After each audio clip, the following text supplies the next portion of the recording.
todo, absolutamente todo, debe orbitar alrededor de su figura. Así que la disidencia no se percibe simplemente como un desacuerdo político normal y corriente. Ah, no. Que va, se percibe como una herejía, como una blasfemia contra su estatus divino. Ostras. Y fíjate, el castigo para el hereje que no rinde pleitesía a ese ego desmedido está ilustrado con una de las imágenes más memorables y asfixiantes de todo el ensayo. El autor relata que a este pobre mortal se le condena a cultivar moringa. Sí. Y ojo, no de cualquier manera. O sea, cultivar moringa 20 horas diarias, alimentado a pan y agua y forzado a respirar un aire sulfuroso en el que, y esto lo dice el texto, solo pueden vivir ciertas bacterias. Es brutal. Es una metáfora brutal de la degradación absoluta. O sea, fíjate que no se trata solo de aislar al disidente o de meterlo en una celda.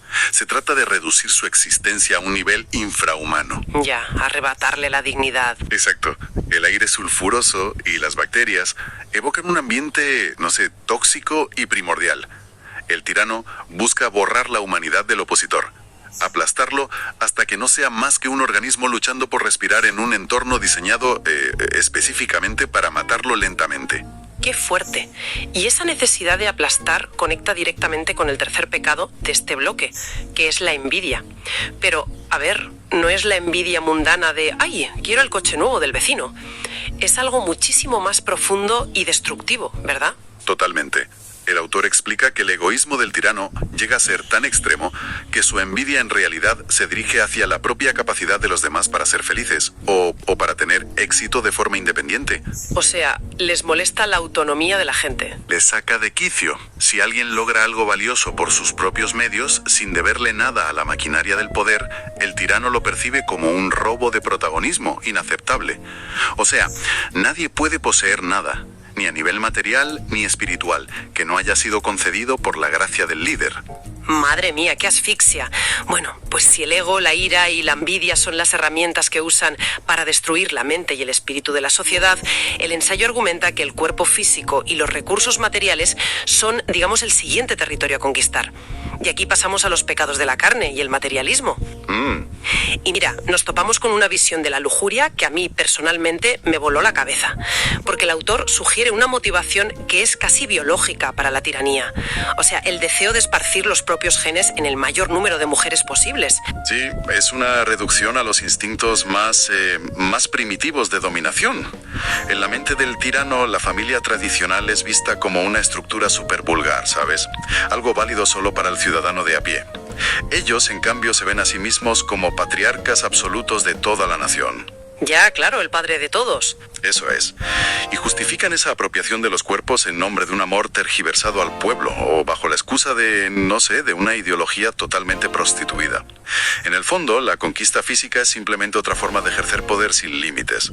Ya, pero a ver, me pongo un momento en el papel del abogado del diablo, ¿eh? Porque hay muchísimos ejemplos históricos de tiranos que proyectan una imagen pública de ascetismo absoluto. O sea, hombres sin familia conocida que se venden casi como monjes casados con la patria y que repudian todos los placeres carnales en sus discursos. Ya, pero es que el texto nos pide mirar un poco más allá de esa propaganda oficial, ¿sabes? Porque incluso en esos casos de supuesto ascetismo, el mecanismo de la lujuria se manifiesta de otra forma. ¿Cómo? Pues en el control absoluto sobre la reproducción y sobre los cuerpos de sus ciudadanos. Ellos deciden quién puede tener hijos, deciden con quién, o directamente convierten el cuerpo de los subordinados en propiedad del Estado. Y cuando ese deseo de dominación, sea directo o estructural, es rechazado, la represalia es, poética en su crueldad. Sí. La imagen que usa el autor para ilustrar ese rechazo, de verdad que pone los pelos de punta.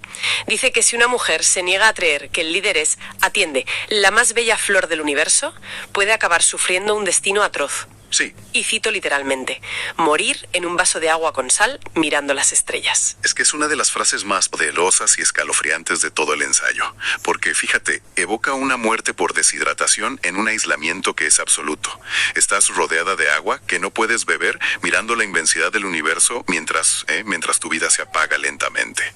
¡Qué horror! Representa a la perfección el castigo por no someterse, que es una soledad infinita y una agonía súper prolongada, orquestada por alguien que literalmente se ofende si no le devuelven la mirada con adoración pura. Es que es delirante.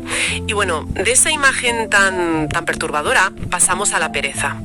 Y aquí el ensayo desmonta uno de los mitos más arraigados de cualquier dictadura, porque la propaganda siempre nos inunda con imágenes del líder trabajando a destajo, ¿verdad? Totalmente. O sea, inaugurando pantanos de madrugada, revisando fábricas con casco, leyendo informes hasta el amanecer. Pero el autor dice que esto es una farsa monumental, que en realidad son profundamente perezosos. Claro, es que la verdadera pereza del tirano no reside en quedarse tumbado en un sofá viendo la tele, ¿sabes? Reside en su absoluta negativa a realizar el trabajo real de gobernar. Porque gestionar un país de verdad y mejorar genuinamente la vida de los ciudadanos requiere muchísimo esfuerzo, requiere empatía y un compromiso intelectual brutal. Y de eso andan escasos. Pues claro, el tirano esquiva todo eso. Su único trabajo real en el día a día es básicamente perpetuarse en el poder y alimentar a su maquinaria. Exige que sea el pueblo quien asuma el sudor, la sangre y el sacrificio absoluto para mantener en pie la estatua de este mesías político. Ya. Y mientras el pueblo suda la gota gorda, llegamos a la traca final de los pecados, que son la avaricia y la gula. Y el contraste que dibuja el autor aquí es quizás el que, bueno, a mí, el que más indignación me provoca, por la hipocresía tan descarada. Sí, es que clama al cielo. O sea, señala a esos líderes que te articulan unos discursos incendiarios, demonizando la riqueza, culpando al dinero de todos los males de la humanidad, pero que luego en la práctica viven rodeados de lo que el texto llama su cinturón de sangre. Fíjate en ese concepto. Ese cinturón de sangre es el círculo íntimo de la élite, porque mientras le exigen austeridad máxima a la población, ellos acumulan palacios monumentales, tienen colecciones de coches de lujo, fortunas incalculables, viven inmersos en la gula más obscena que te puedas imaginar. Totalmente. Sus mesas pues rebosan de manjares y varitas, de licores carísimos y de excesos que la población general es que ni siquiera puede imaginar en sueños. Y el autor añade un detalle sobre esta gula que de verdad me parece de un sadismo refinado. Dice que, ojo, tiran buena parte de esa comida glamurosa a la basura. A propósito, ¿para qué? Para dar ejemplo de limpieza. Mientras a pocas calles de distancia sus propios ciudadanos estarían hurgando en la basura para sobrevivir a la miseria. Y yo me pregunto, ¿cómo justifican, incluso ante sí mismos, semejante abismo entre su opulencia y el hambre de su propio pueblo? Pues lo justifican mediante el desprecio más absoluto. O sea, para sostener ese nivel de hipocresía sin colapsar psicológicamente, el tirano necesita deshumanizar por completo a la población. El ensayo revela que, en la privacidad de sus reuniones, estos líderes justifican la pobreza de su gente tachándolos directamente de vagos y de poco productivos. ¡Qué barbaridad! Y llegan al extremo, ojo, de compararlos con los esclavos del antiguo Egipto. Sí, es que el texto dice que argumentan que aquellos esclavos egipcios sí que sabían de verdad lo que era pasar hambre y sufrir pestes, y que a pesar de todo eso construían pirámides, cito, con alegría y al son de los latigazos. Es la negación total de la empatía. Es convencerse de que la víctima en el fondo merece su sufrimiento, o incluso que lo disfruta. Todo para absolver al verdugo de cualquier culpa en su cabeza. Pues sí. Y a ver, después de recorrer esta anatomía del horror que hemos visto, este diagnóstico clínico de los 7 pecados, el ensayo de Villaboy Lana da un giro que me parece crucial en su conclusión. Levanta un poco la mirada del dictador y enfoca la lente en el resto de la sociedad. Ajá. Porque el autor señala una verdad muy incómoda. Y es que los tiranos, en términos puramente numéricos, son afortunadamente muy pocos. O sea, no podrían sostener semejante imperio de terror por sí solos. Es imposible. Imposible, claro. La verdadera clave de bóveda de cualquier dictadura son lo que él denomina los hombres fallidos. Los hombres fallidos. A ver, detengámonos ahí. ¿Cuál es el papel exacto de esta figura en todo el ecosistema del poder? Porque parece que el autor deposita en ellos, no sé, una gran parte de la responsabilidad histórica de que esto pase. Y tanto. Los hombres fallidos son básicamente los facilitadores. Son esa enorme masa de individuos que rodean al poder y que aspiran de alguna forma a emular el estilo de vida del tirano, aunque en el fondo pues solo consiguen ser copias mediocres. Ya. El autor los compara, y esto es muy brillante, con cotorras. O sea, no tienen principios filosóficos reales ni convicciones profundas. Su única función es repetir incansablemente el discurso oficial, hacer bulto en la maquinaria y ejecutar las órdenes sin cuestionarlas jamás. O sea, que se mueven por puro interés, ¿no? Se mueven por una mezcla así de supervivencia, de complicidad y sobre todo por la esperanza de recoger las migajas que caen de esos banquetes del Olimpo que decíamos antes.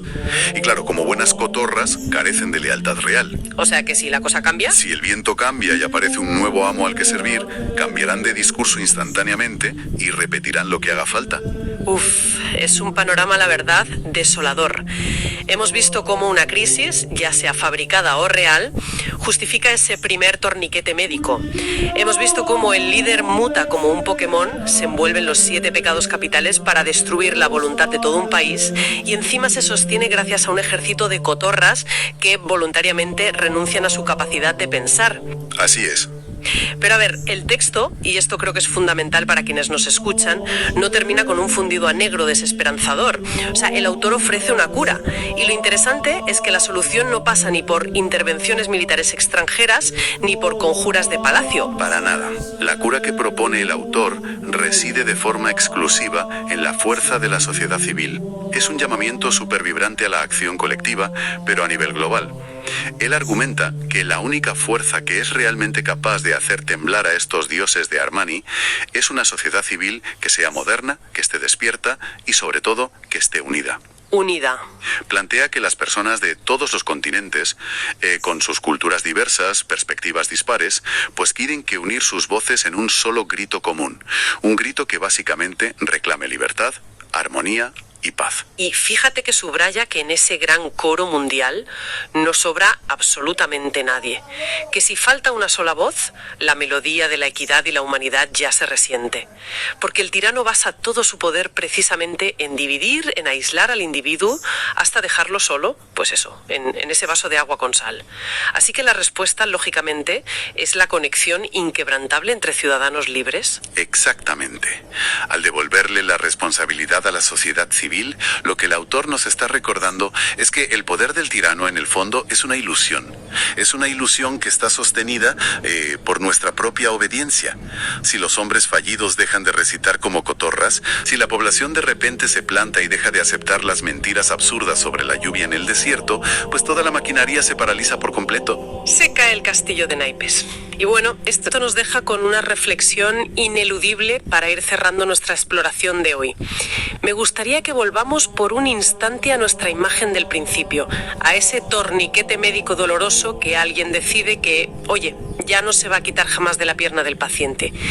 Hemos desgranado cómo la transformación de un administrador temporal en un tirano absoluto, pues no es un fenómeno mágico que ocurre en el vacío de la noche a la mañana. Requiere, de manera indispensable, el abono constante que proporcionan esos hombres fallidos de los que hablábamos. Individuos que agachan la cabeza, que priorizan la comodidad a corto plazo, que simplemente obedecen instrucciones y repiten consignas pues para no destacar, para no meterse en problemas. Claro, el conformismo.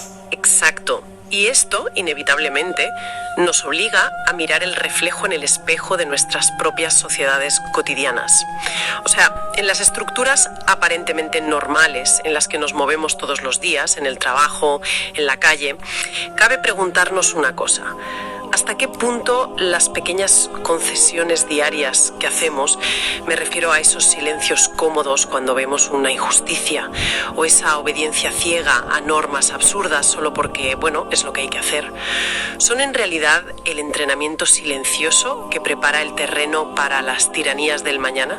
Qué gran pregunta, sí. Si el poder absoluto se alimenta de quienes renuncian a pensar por sí mismos, oye, pues merece la pena plantearnos cuándo fue la última vez que evaluamos si el torniquete de nuestro propio entorno ya lleva demasiado tiempo cortando la circulación.